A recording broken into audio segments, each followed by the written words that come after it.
प्रशिक्षु 2014 batch guide बात मथुरा।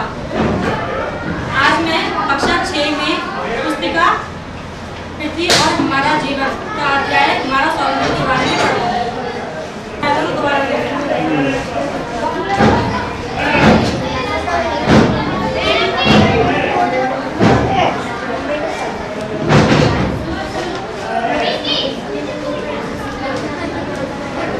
कब निकलता है सूर्य? कब निकलता है? सुबह। अब कौन सी दिशा में निकलता है?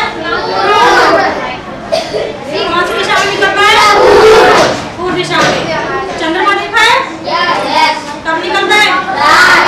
बता रहे? रात में। तो आपको रात में आसमान में क्या क्या दिखाई देता है?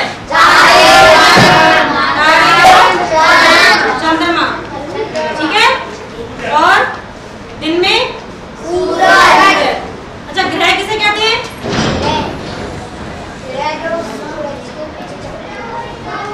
चलो, आज हमारा टॉपिक है हमारा सौरमंडल। परिवार होता है जिसमें कौन कौन है? दादा, दादी, मम्मी, पापा, भाई, बहन, ये आपका परिवार है। ऐसे ही सूर्य का भी अपना एक परिवार होता है। इसके परिवार में कौन कौन सदस्य होते हैं? ग्रह, उपग्रह, क्षुद्रग्रह, उल्कापिंड, ठीक है, ये हमारे सौर परिवार में आते हैं। और जो सूर्य होता है वो इस परिवार का मुखिया होता है। जैसे आपके घर में मुखिया कौन होगा? दादा, दादी, ठीक है। ऐसे ही सूर्य के परिवार में जो मुखिया होता है वो सूर्य होता है। इसलिए हम उसके परिवार को सौरमंडल कहते हैं। उसके जो परिवार का नाम है वो है सौरमंडल, ठीक है।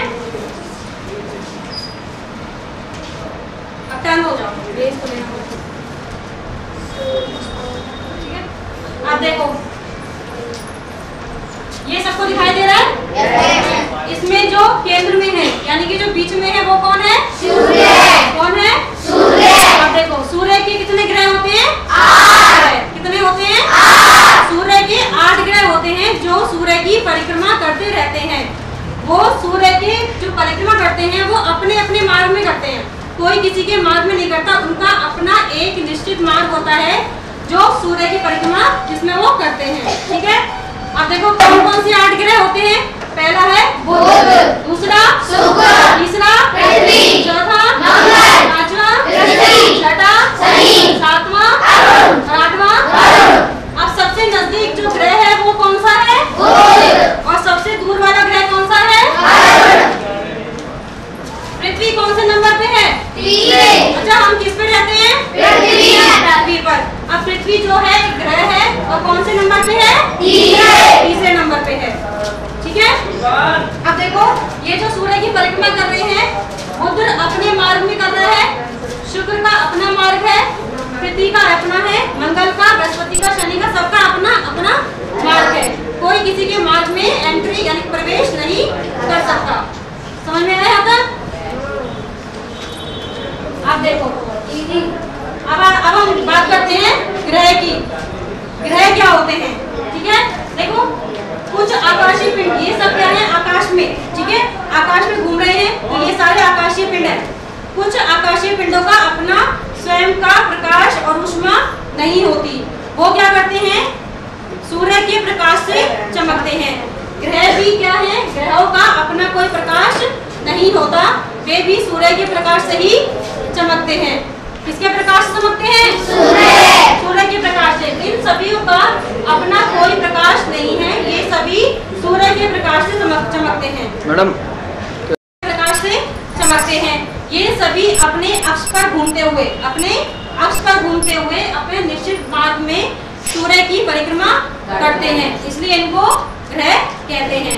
समझ में आया सबको? ग्रह किसे कहते हैं? अच्छा, हमारे ग्रहों की संख्या कितनी है? 8। कितनी है? 8, ठीक है। अब आता है हमारा उपग्रह। क्या आता है? उपग्रह। उपग्रह किसे कहते हैं? ये तो ग्रह हैं जो सूर्य की परिक्रमा कर रहे हैं, ठीक है, अपने अक्ष पर घूमते हुए सूर्य की परिक्रमा कर रहे हैं, उन्हें तो हम ग्रह कहते हैं। ऐसे ही उपग्रह क्या करते हैं? अपने अक्ष पर, ठीक है, अपने ग्रह के चारों ओर परिक्रमा करते हुए सूर्य की परिक्रमा करते हैं। अपने अक्ष पर अपने ग्रह के चारों ओर परिक्रमा करते हुए सूर्य करते हैं उन्हें हम उपग्रह कहते हैं। उपग्रह का भी अपना कोई प्रकाश नहीं होता, वे भी किससे चमकते हैं? सूर्य के प्रकाश से। उपग्रह क्या होते हैं? उपग्रह किसे कहते हैं? जो अपने ग्रह के चारों ओर चक्कर लगाकर सूर्य की परिक्रमा करते हैं उन्हें उपग्रह कहते हैं। ठीक है, अब देखो हमारी पृथ्वी का एक उपग्रह है, हमारी पृथ्वी का एक उपग्रह है जिसका नाम है चंद्रमा। क्या है? चंद्रमा। अब चंद्रमा का अपना कोई प्रकाश नहीं है। अच्छा, रात को तुम्हें लगता होगा कि चंद्रमा चमक रहा है, ठीक है, लेकिन चंद्रमा का अपना कोई प्रकाश नहीं होता, वो भी किसके प्रकाश से चमकता है? सूर्य के प्रकाश से। ठीक है, जिसे हम चांदनी कहते हैं। ठीक है, अब जरूरी नहीं है कि जितने भी जो ग्रह हैं इन सबका उपग्रह हो, ऐसा कोई जरूरी नहीं है कि सभी ग्रह का उपग्रह हो, लेकिन और ऐसा भी जरूरी नहीं है कि सभी के उपग्रह समान हो। किसी का उपग्रह हो भी सकता है और किसी के उपग्रह बहुत सारे हो सकते हैं। ठीक है, जैसे कुछ ग्रह इसमें ऐसे हैं जिसका एक भी उपग्रह नहीं है और कुछ ग्रह ऐसे हैं जिसके बहुत सारे उपग्रह हैं। ठीक है, और एक पृथ्वी ऐसा ग्रह है जिसका केवल एक उपग्रह है, चंद्रमा। समझ में आया? अब आते हैं क्षुद्र ग्रह। क्षुद्र ग्रह किसे कहते हैं? कुछ हमारे जो आकाश में कुछ आकाशीय पिंड ऐसे हैं जो हमारे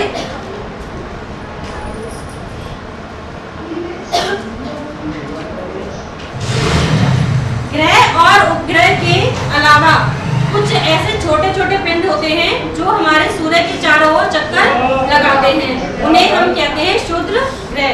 और ये क्षुद्र ग्रह हमें कहाँ मिलते हैं? ये क्षुद्र ग्रह हमें मंगल और बृहस्पति के बीच में मिलते हैं। कहाँ मिलते हैं? मंगल और बृहस्पति के बीच में। ठीक है, ये मंगल ग्रह है, ये बृहस्पति ग्रह है, तो इनके बीच में जो छोटे छोटे पिंड हमें दिखाई देंगे वो हमारे होंगे क्षुद्र ग्रह। समझ में आया?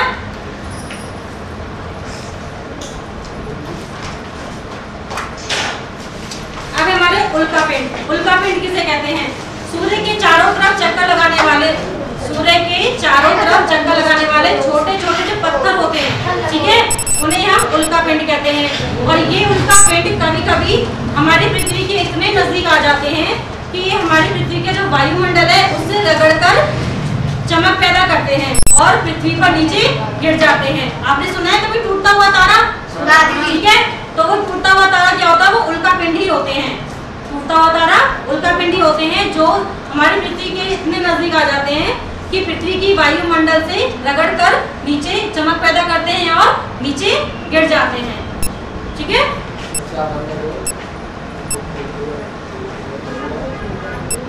इसके बाद हम बात करेंगे पृथ्वी की, जिस पर हम रहते हैं। देखो हमारे जो सौरमंडल में जितने भी ग्रह हैं, पृथ्वी केवल एक ऐसा ग्रह है जहाँ पर जीवन संभव है और किसी ग्रह पर जीवन संभव नहीं है। ठीक है, यह हमारी जो सूर्य से जो दूरी है वो हमारे सूर्य से जो दूरी है उस क्रम में तीसरे नंबर पे है, और वैसे ही हमारे जो सौरमंडल में यह पांचवा सबसे बड़ा ग्रह है। सबसे बड़ा ग्रह आपको दिख रहा होगा इसमें बृहस्पति है। ठीक है, और पृथ्वी जो है वो पांचवा सबसे बड़ा ग्रह है हमारे सौरमंडल में। ठीक है, और पृथ्वी ही एक ऐसा ग्रह है जहाँ पर जीवन संभव है। ठीक है, और पृथ्वी पर अधिकांश भाग जो है वो पानी है, इसलिए जब हम अंतरिक्ष से पृथ्वी को देखते हैं तो वो हमें नीली दिखाई देती है। कैसे रंग की दिखाई देती है? नीले रंग की, इसलिए इसे हम नीला ग्रह भी कहते हैं। ठीक है, अब जो पृथ्वी जो है, अगर पृथ्वी हमारी सूर्य से अगर ज्यादा दूरी पर होती, अगर बहुत दूरी पर होती तो क्या होता? वहाँ पर बहुत ज्यादा ठंड होती। ठीक है, और अगर बहुत ज्यादा पास होती, यानी कि जहाँ पर खुद ग्रह है, ठीक है, वहाँ पर अगर पास होती तो हमारी पृथ्वी बहुत ज्यादा गर्म होती, क्योंकि सूरज बहुत ज्यादा गर्म है। ठीक है, अगर पास में सूर्य से पास होती, बहुत ज्यादा पास होती तो वहाँ गर्म होती, तो भी वहाँ जीवन संभव नहीं होता, और अगर बहुत ज्यादा दूर होती तो भी वहाँ जीवन संभव नहीं होता, क्योंकि वहाँ बहुत ज्यादा ठंड हो जाती। तो इसलिए पृथ्वी की जो दूरी है वो इस हिसाब से है कि वहाँ पर जीवन संभव है और किसी ग्रह पर जीवन संभव नहीं है।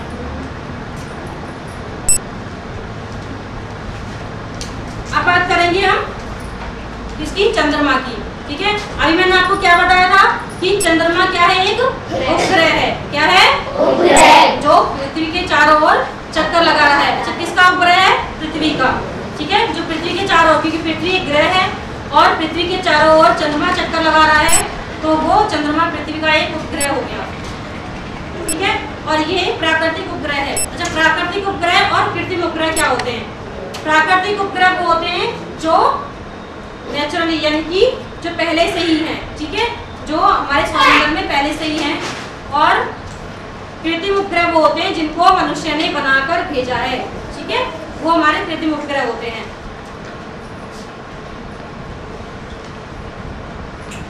पृथ्वी हमारे सूर्य से 15 करोड़, लगभग 15 करोड़ किलोमीटर दूर है, ठीक है। पृथ्वी जो है हमारे सूर्य से कितनी दूर है? 15 करोड़, ठीक है, इतने किलोमीटर दूरी पे है। और जो सूर्य का प्रकाश है वो पृथ्वी तक आने में 8 मिनट और 3 सेकंड का समय लेता है। और उसकी जो चाल है वो कितनी है? 3 लाख प्रति किलोमीटर, ठीक है। और चंद्रमा का जो प्रकाश है वो पृथ्वी तक आने में 1 मिनट 25 सेकंड का समय लेता है। और चंद्रमा पृथ्वी से कितनी दूरी पर है? 4 लाख किलोमीटर, लगभग 4 लाख किलोमीटर दूरी पर है, ठीक है।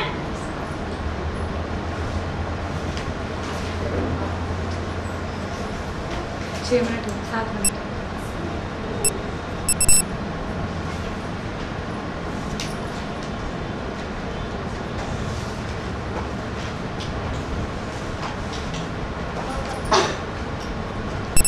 चंद्रमा आकार में पृथ्वी के आकार का 1/4 भाग है, यानी कि पृथ्वी हमारी बड़ी है और चंद्रमा उससे छोटा है। कितना छोटा है? 1/4, ठीक है, यानी कि पृथ्वी चंद्रमा का 1/4 हिस्सा है, इतना छोटा है।